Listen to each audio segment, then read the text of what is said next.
സമയമാണ് കേട്ടോ കൃഷിക്കായിട്ട്.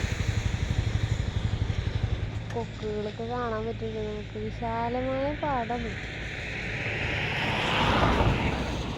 വരമ്പുണ്ട്, വേണമെങ്കിൽ വരമ്പത്തൊക്കെ കൂടെ വേണമെങ്കിൽ നടക്കാം നമുക്ക്. പക്ഷേ